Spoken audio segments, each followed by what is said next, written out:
ចានេះវ៉ាន់គ្រឿងក្អូបបងស្រីខាងផ្សារកគ្រោះកំពង់ស្ពឺគឺថារៀបចំចេញ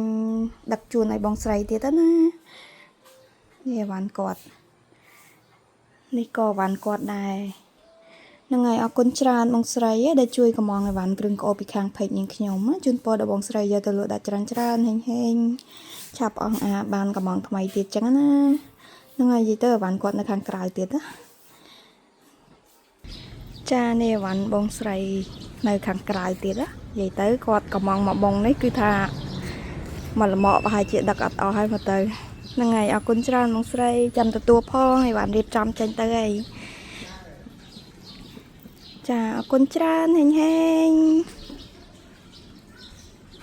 ចាហ្នឹងហើយបងស្រីវ៉ាន់ទៅហើយចាំទទួលផងបងស្រីអរគុណច្រើនហេងទីទៅបងស្រីគាត់កំងច្រើនចឹងគឺថាខាងនាងខ្ញុំដឹកជូនដល់ទីតាំងឲ្យបងស្រីចឹងណាអរគុណច្រើនហេង